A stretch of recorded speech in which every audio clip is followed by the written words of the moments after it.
In a Twitter debate with Bitcoin maximalists, Panos Michis defended XRP against criticisms of centralization and irrelevance. I was wondering if it's required by law that SEC officials maintain objectivity. Last but not least, did Ripple's ownership of XRP come up in the SEC case? If you want to know more, you'll have to read on until the end.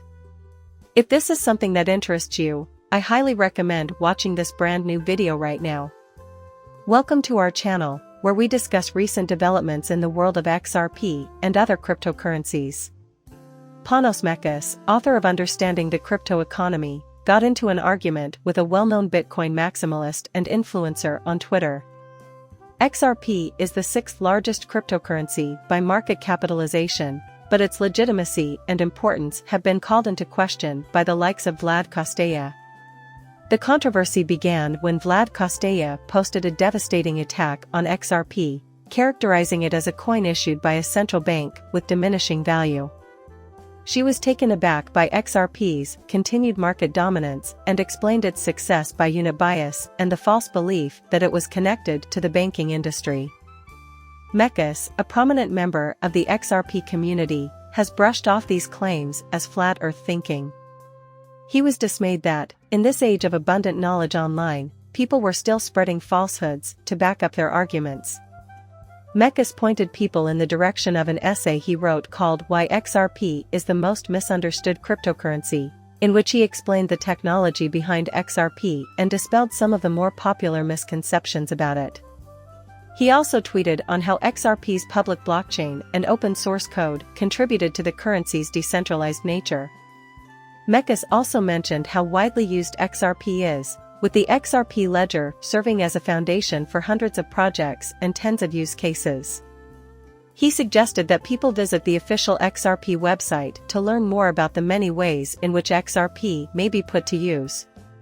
Michis also made reference to an earlier tweet in which he argued that XRP is for everyone and was developed to break up banking monopolies in favor of a more accessible and decentralized mechanism for doing financial transactions.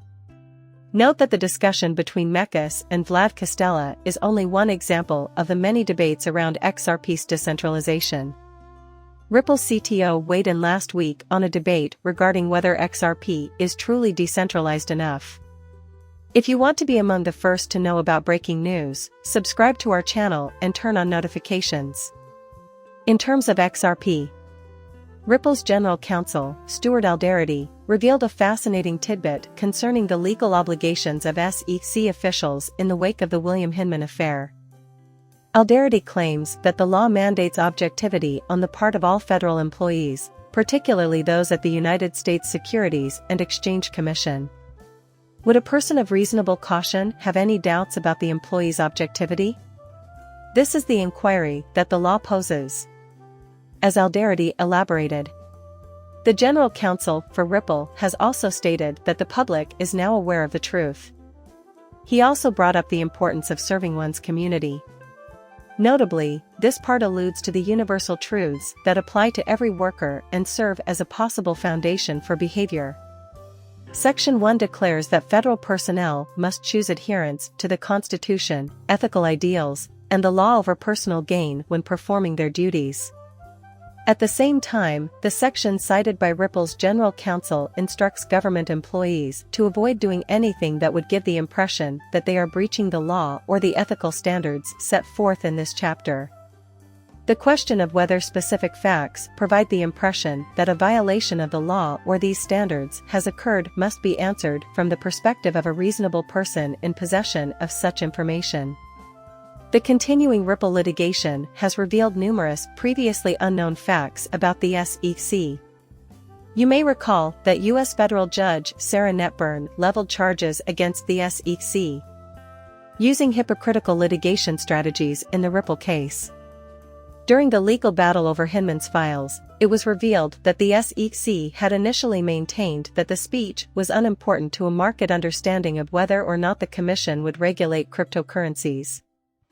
When this argument failed, the SEC tried to use attorney-client privilege to shield Hinman's communications with the commission's lawyers about the speech draft.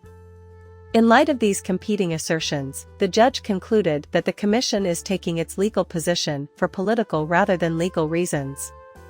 Newly disclosed documents pertaining to William Hinman, a former director of the SEC's Corporation of Finance, indicate that he may have been biased when writing the speech. The documents were associated with a speech given by Hinman in 2018 in which he characterized cryptocurrencies like Ethereum and Bitcoin as not security.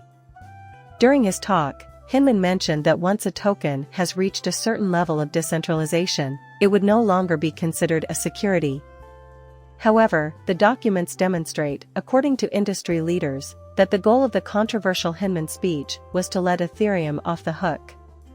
The original email draft of the speech that Hinman sent out was named the Ether speech. A few days prior to the lecture, the former SEC director also met with Vitalik Buterin, the co-founder of Ethereum. As a result of these disagreements, some have hypothesized that Hinman was compensated for his remarks. As a result, Ripple has requested that the proper authorities look into Hinman in an effort to learn more about the circumstances behind his June 2018 statement. I have a quick story about DexPool to share with you before I go any farther. A market maker is a type of liquidity provider that generates its own funds. Similar to someone. To facilitate the decentralization of cryptocurrency trading, users can deposit their crypto assets into a platform. Many people consider the fees they get from trading on the platform to be passive income, and that's what you get in return. And it's available if you utilize DEX to get it. But it's crucial to emphasize that any user of a decentralized network like Uniswap can contribute to the platform's liquidity. SushiSwap. Also, etc. You can get a welcome bonus from DexPool just for signing up through the link in the video description. The maximum XRP bonus you can receive is 100. It's a cash bonus good for 10 days use. You only have a short time to take advantage of this offer. This bonus is yours to keep once you've made a deposit. Now, the day's most important question: did the SEC have a problem with Ripple owning XRP? If you want to be among the first to know about breaking news, subscribe to our channel and turn on notifications. A pro-XRP attorney and founder of crypto law, John Deaton, recently tweeted on the possible effects of a U.S. safe harbor proposal for XRP. According to SEC Deaton, a safe harbor proposal like the one presented by SEC Commissioner Hester Pierce would have given token issuers a grace period to develop their network free of federal securities laws under certain conditions, which could have prevented the legal battle between Ripple and the SEC. To highlight the SEC's principal concern, Deaton suggested that a precise timeframe for Ripple to lower its holdings and reach the predefined threshold could have been established if the regulatory body had focused on Ripple's percentage of ownership in the outstanding XRP token. Deaton made these comments out of his firm belief that the United States has lagged behind the rest of the crypto environment due to the lack of defined norms and a safe harbor structure. Deaton used a meeting between Andreessen Horowitz representatives and former SEC Director Bill Hinman on March 28, 2018, to emphasize the significance of a safe harbor proposal. He emphasized that 16 teenagers had filed a lengthy brief suggesting the safe harbor, which was designed for Ethereum but could be applied to other coins as well. Deaton speculates that this specific safe harbor idea may have inspired Commissioner Pierce to introduce a similar proposal in 2020. In April of 2021, she made a second, revised proposal. Deaton said that Ripple and LBRY, among other crypto-focused startups, would have benefited greatly from a safe harbor strategy. These businesses may have been sent a notice stating the particular criteria necessary to demonstrate decentralization, along with a time frame of 3 to 5 years in which to do so. Having such unambiguous rules in place would have encouraged compliance and sped up the innovation process. Deaton admitted that not everyone would have been happy with the proposed guidelines, but he argued that having a clear structure would have encouraged innovation and regulatory compliance by giving companies like Ripple a deadline within which to comply.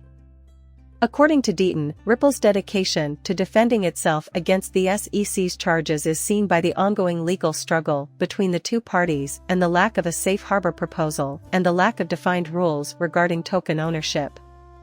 According to Deaton, Ripple is paying for its legal fees by voluntarily reducing its XRP holdings. If the SEC had set a hard cap on token ownership, Ripple might have phased out its holdings over a period of 3 to 5 years to bring them into line with the regulation. Deaton's arguments also cast doubt on the complicity of ex-SEC Chair Jay Clayton and ex-Director William Hinman in maintaining a state of regulatory limbo over the cryptocurrency sector. The attorney stressed the need of understanding why the United States is behind in establishing a supportive and unambiguous regulatory environment for the crypto space. Guys, this video has reached its conclusion. If you found it entertaining, please show your appreciation by clicking the like button. Please subscribe and enable notifications.